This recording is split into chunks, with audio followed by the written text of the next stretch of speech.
샬롬 로주 읽어주는 제입니다. 11월 8일 금요일 로중입니다. 나는 정의를 말하는 자요 힘있게 돕는 자다. 이사야 63장 1절. 내가 후하기 때문에 그것이 당신 눈에 거슬리요. 이와 같이 꼴찌들이 첫째가 되고 첫째들이 꼴찌가 될 것이요. 마태복음 20장 15절 16절. 주님의 뜻 가운데 서 있는 하루 보내세요. 샬롬 하올람. 오늘 함께 읽은 가르침의 본문은 마태복음 20장입니다. 이 본문은 포도원 품꾼 비유로 널리 알려져 있고 그 마지막 대목입니다. 포도원 농장 주인은 아침 일찍 나가서 사람들을 불러 모읍니다. 그리고 오후에도, 그리고 일이 거의 끝나기 직전에도 나가서 일꾼들을 불러 모으죠. 일을 다 마치고 나서 품삯을 계산할 때 모두 다 똑같은 급여를 지급합니다. 그러니까 아침에 온 사람이 불만하는 거죠. 아니, 저 뒤에 온 사람보다 내가 일을 훨씬 많이 했는데 똑같다는 게 말이 됩니까? 그때 포도원 지기가 이렇게 얘기를 하는 거죠. 너랑 나랑 계약한 대로 줬는데 내가 그렇게 지불한다고 해서 네가 무슨 불만이냐. 나는 너에게 정당한 대가를 치렀다. 그러고 나서 이 이야기가 이루어집니다. 내가 후하기 때문에 그것이 당신 눈에 거슬립니까? 이와 같이 꼴찌들이 첫째가 되고 첫째들이 꼴찌가 될 것입니다. 이 본문을 바탕으로 영국의 예술평론가이자 사상가인 존 러스킨이 나중에 온 이 사람에게도 라는 책을 썼습니다. 1860년대에 나온 책이죠. 이 책은 4편의 논문을 묶은 건데요. 진짜 일독을 강추드리는 책입니다. 이 러스킨의 사상에 영향을 받은 사람 중에 대표적인 두 인물이 러시아의 대문호 톨스토이 그리고 인도의 평화운동가 간디입니다. 간디와 톨스토이는 훗날 한국의 큰 사상가에게도 지대한 영향을 줍니다. 바로 함석헌 선생님이죠.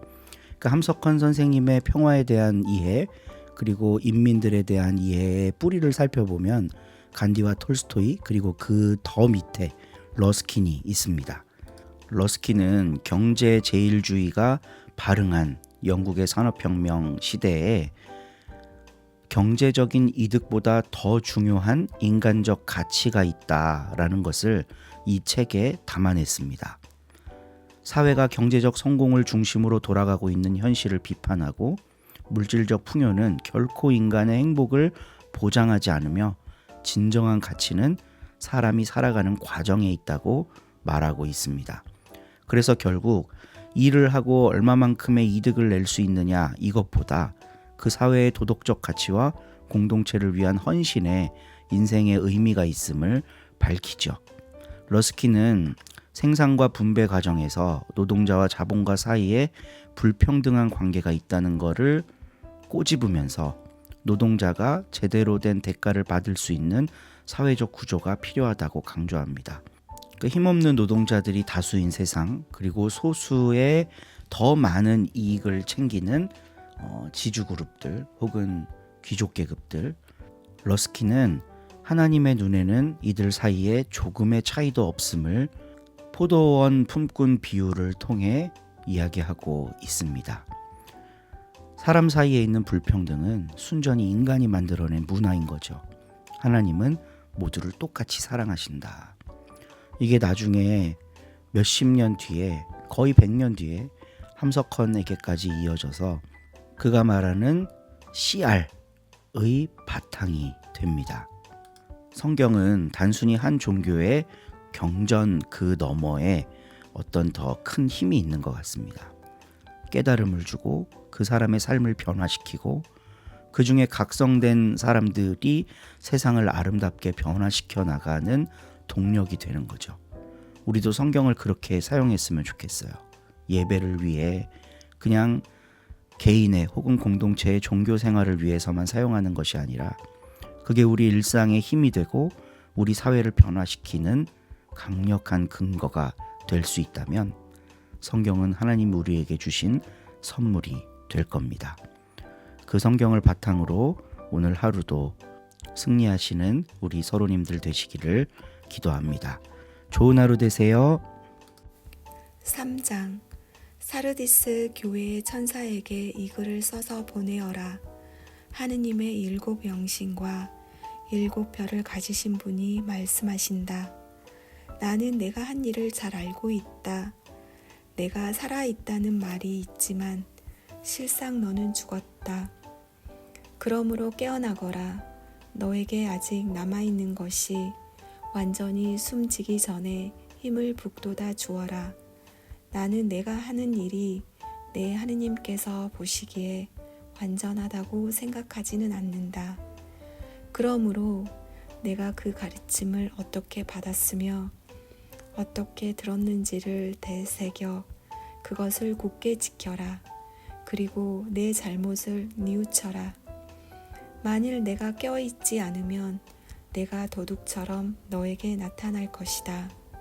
그러므로 너는 내가 어느 때에 너에게 나타날지를 결코 알지 못할 것이다.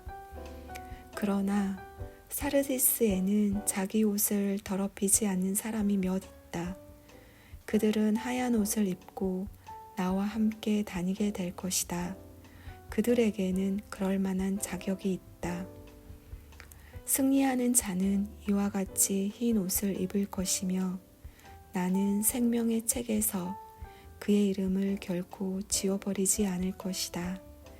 그리고 나의 아버지와 천사들 앞에서 그를 안다고 증언할 것이다. 귀 있는 자는 성령께서 여러 교회에 하시는 말씀을 들어야 한다. 필라델피아 교회의 천사에게 이 글을 써서 보내어라. 거룩하신 분, 참되신 분, 다윗의 열쇠를 가지신 분, 여시면 닫을 자가 없고 닫으시면 열 자가 없는 분이 말씀하신다.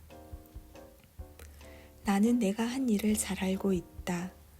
내 힘은 비록 미약하지만 너는 내 말을 잘 지켰으며 나를 모른다고 부인한 일이 없다. 그러므로 나는 이제 너를 위해서 문을 열어놓았다. 그리고 아무도 그 문을 닫을 수 없다. 사탄의 무리에 속하는 자들이 자칭 유다인이라고 떠들어대지만 그들은 거짓말을 하고 있는 것이다.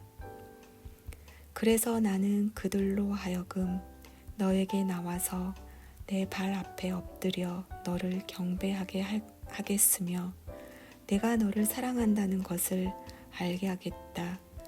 참고 견디라는 내 명령을 너는 잘 지켰다. 그러므로 이 세상에 사는 사람들을 시험하기 위해서 앞으로 온 세계에 환난이 닥쳐올 때에 나는 너를 보호해 주겠다. 내가 곧 갈 터이니 너는 내가 가진 것을 굳게 지켜 아무에게도 내 올개간을 빼앗기지 않도록 하여라. 나는 승리하는 자를 내 하느님의 성전 기둥으로 삼을 것이며 그가 다시는 그 성전을 떠나지 않게 될 것이다. 나는 내 하느님의 이름과 내 하느님의 도성의 이름 곧 하늘에서 내 하느님께로부터 내려오는 새 예루살렘의 이름과 나의 새로운 이름을 그 이기는 자 위에 새기겠다. 귀 있는 자는 성령께서 여러 교회에 하시는 말씀을 들어야 한다. 라오디게이아 교회의 천사에게 이 글을 써서 보내어라. 아멘이시며 진실하시고 참되신 증인이시며 하느님의 창조의 시작이신 분이 말씀하신다. 나는 내가 한 일을 잘 알고 있다. 너는 차지도 않고 뜨겁지도 않다. 차라리 내가 차든지 아니면 뜨겁든지 하다면 얼마나 좋겠느냐. 그러나 너는 이렇게 뜨겁지도 차지도 않고 미지근하기만 하니 나는 너를 입에서 뱉어버리겠다.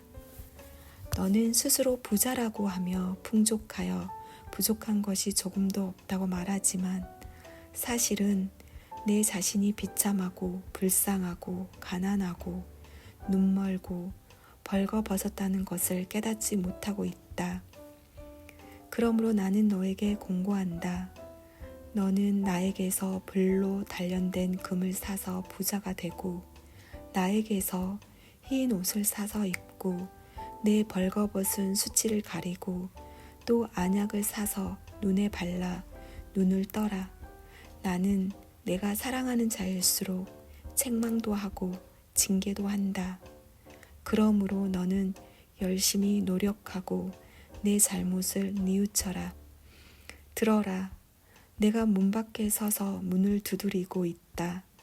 누구든지 내 음성을 듣고 문을 열면 나는 그 집에 들어가서 그와 함께 먹고 그도 나와 함께 먹게 될 것이다.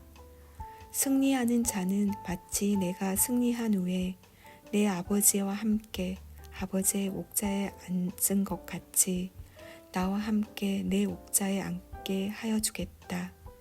귀 있는 자는 성령께서 여러 교회에 하시는 말씀을 들어야 한다. 아멘.